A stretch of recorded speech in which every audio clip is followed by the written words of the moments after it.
Good morning everybody. Finally, it's the day that the leveling kit is going onto the ram. It's gonna be a hot one today. It's barely like 10:30, gonna be 11 o'clock, and it is already pushing 90 out here in Missouri. So today is the day that we're gonna get the leveling kit and the new shocks put onto that baby right there. So stick around. I'm going to show you guys everything you need to do to get this baby done. Alright, so we're going to go ahead and get started. Let me show you what we're going to be working with. So here we have the Southern Truck leveling kit that I purchased from Rock Auto. It was the most cost-effective leveling kit that I found. It was only $68, and after shipping, it came out to about $70 with the 5% off discount. Here are the shock extensions that it comes with. All of our mounting hardware. It does come with directions, and there they are down there. Here are the Rancho 7000 series shocks that we're going to go ahead and install also. There's nothing wrong with the OEM Mopar ones, but they do have 50k miles on them, and if I already got to take them off, I might as well just replace them with something brand new. So we're going to go ahead and get started by throwing the truck onto the jack stands first. So one little disclaimer, you're obviously going to notice while we're doing this install is I did remove the fender panel here. That is not necessary. You do not need to do that. The only reason why I did is I have a couple cans of Rust-Oleum that I'm going to go ahead and hit the frame with, and I just want to make sure to get a good coat. So that's the only reason why I took them off. Again, you do not need to do this. So before we jump into it, let me just start off by saying really quick that while this isn't a super invasive install of anything, you will want some pretty tall jack stands. The 2500 trucks, as they sit stock, is pretty high up off the ground, so you will need something tall. If you don't have really tall jack stands, you can go ahead and use blocks. I recommend that you at least using two 3-ton jack stands, if not 6-ton. If you buy 6-ton, you'll pretty much be set to do anything on this truck. So again, 2 tall jack stands.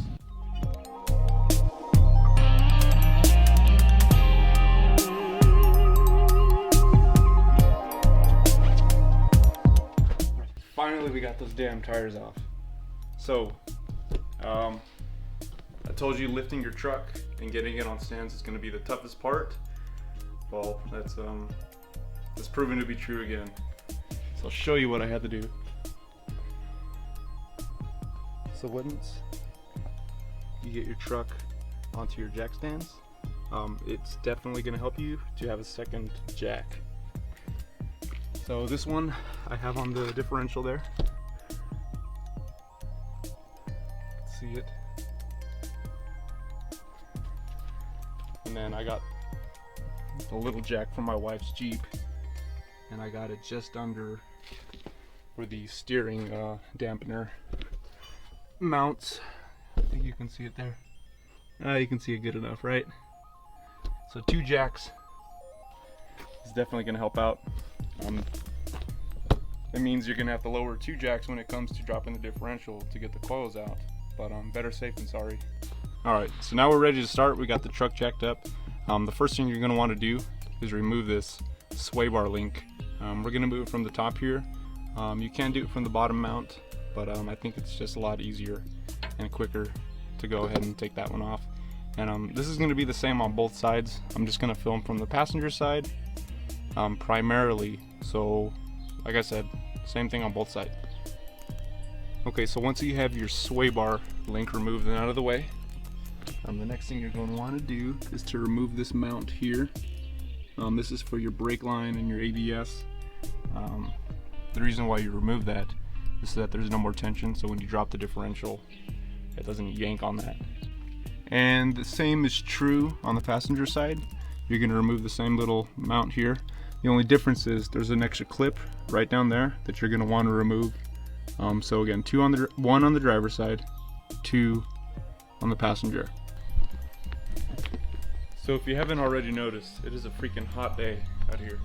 So I got my sidekick.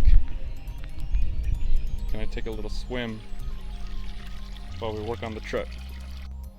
Okay, so now that we have all of those little mounts for the brake lines removed, the next thing we're going to do is go ahead and deal with this shock. So we're going to loosen it up here. We're going to take out this nut and bolt down here.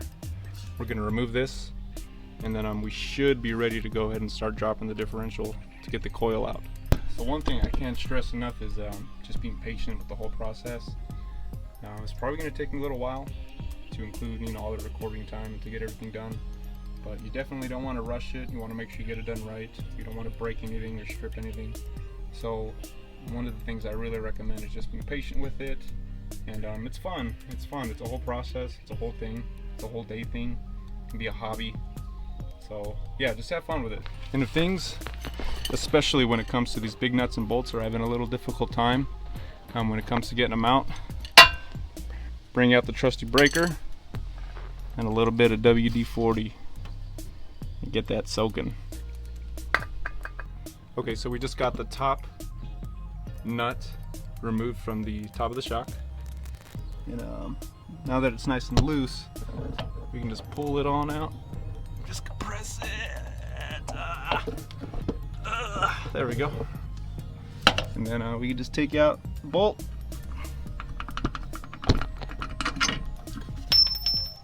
And out comes the shock. One of two shocks out. Same thing on the other side. Just remove the top nut. On my truck it was an 18mm wrench, 21mm socket, or socket with the breaker bar. And this baby comes right out. Save the original mounting hardware for your shocks, because we're gonna reuse these here. The kit does not come with new ones. Actually, I did not check and see if our Rancho shocks did, but I'm pretty sure they don't. So just hold on to the mounting hardware. Okay, so now that we got both shocks taken out, again, we've removed the mounting hardware for our brake lines and our ABS. It's now time to go ahead and start lowering the differential. Now, I'll show you guys as best as I can, but we're gonna have to go in between, alternate lowering on both jacks, because there's two jacks supporting our diff. So again, like I said, be patient, take it slow, and we'll go ahead and start taking out these coils.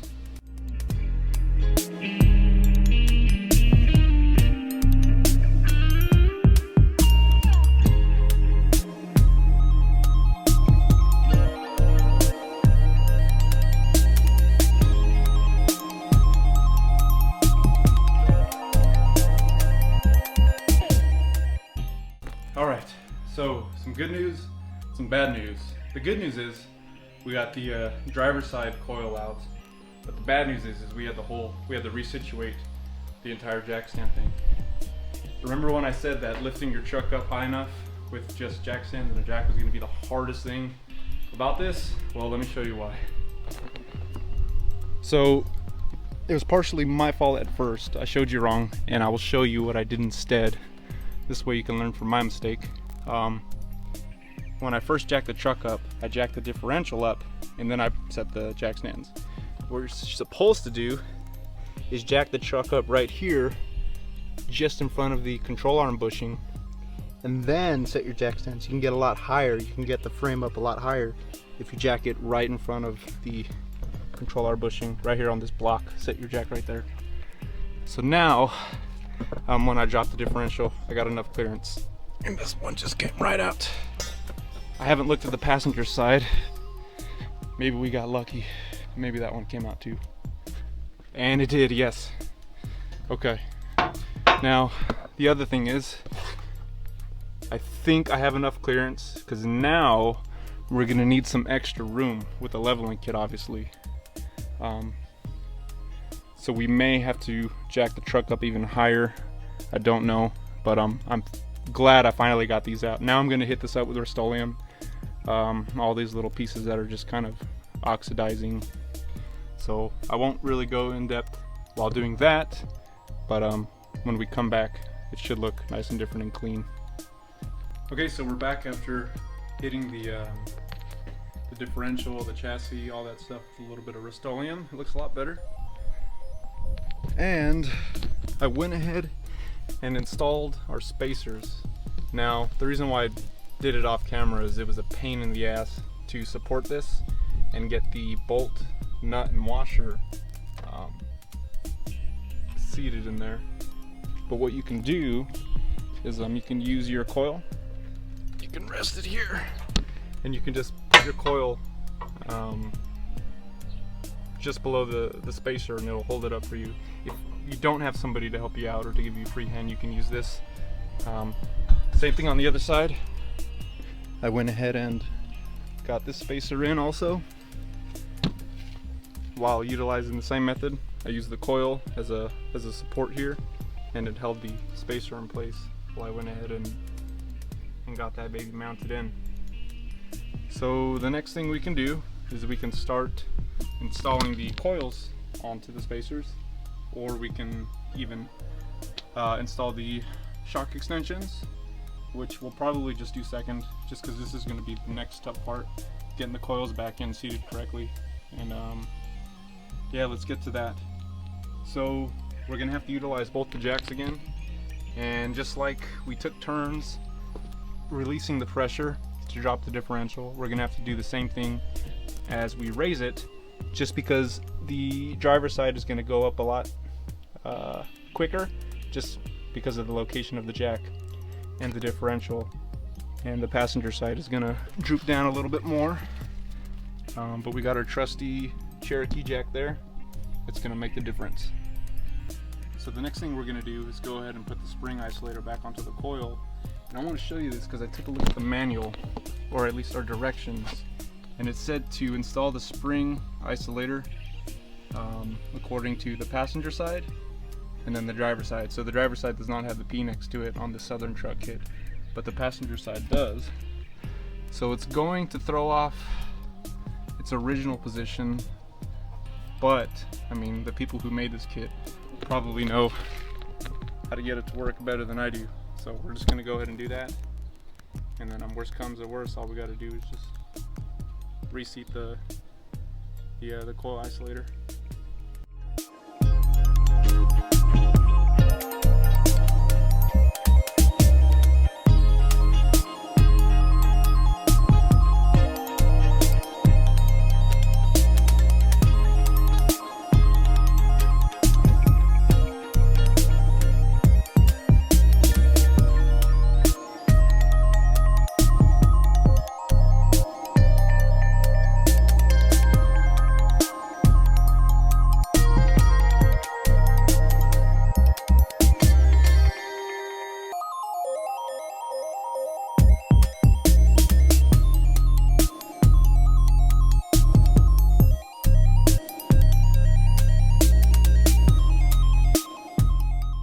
Okay, so remember what I said about using what the manual says and inserting the coil isolator into the passenger indicator? Do not do that, it's not going to work. This is where it was originally, so this is where I reinstalled it, and the coil is seated a lot better.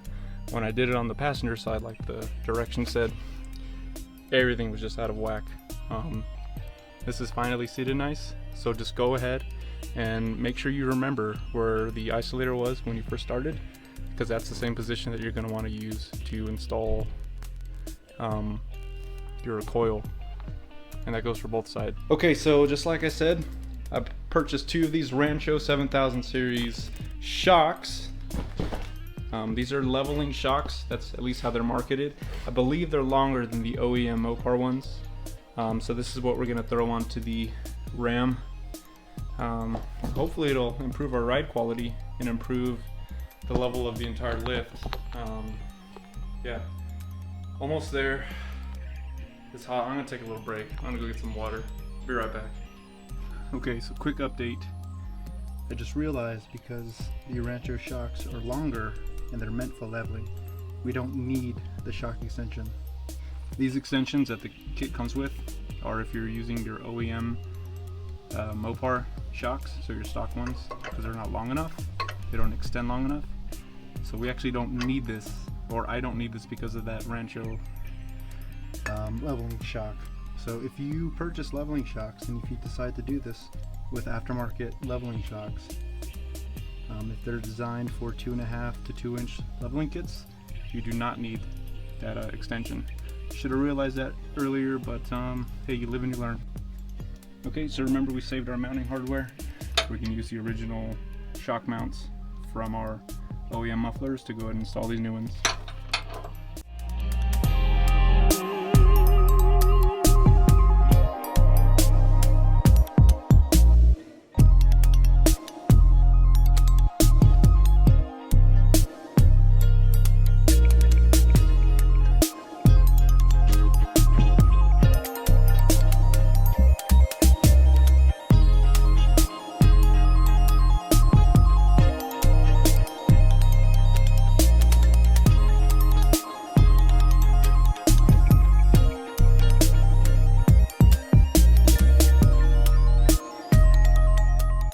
We got the shocks installed on both sides.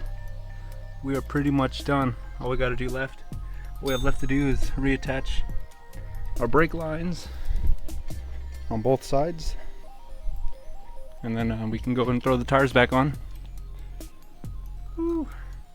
And then at the very end, I'll go ahead and put the decals, the Rancho decals on there, so they look better. Oh, do not want to forget that we got to reconnect the sway bar link. So we can do the sway bar link, and then we'll get to the brake lines. It is done.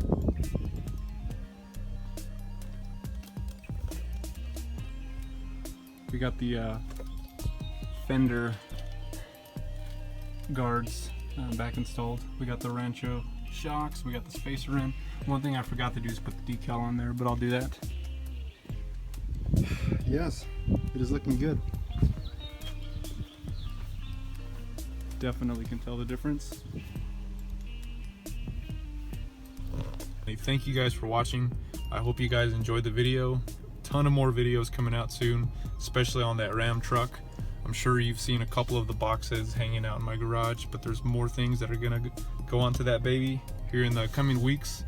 We're just waiting on one important piece to show up in the mail, and then yeah, we can get to it. So thank you guys, stick around and like, subscribe, and I'll see you guys later. All right, we'll see you later, Ram. We'll see you guys later. Once we get the alignment done, we can take her back on the road.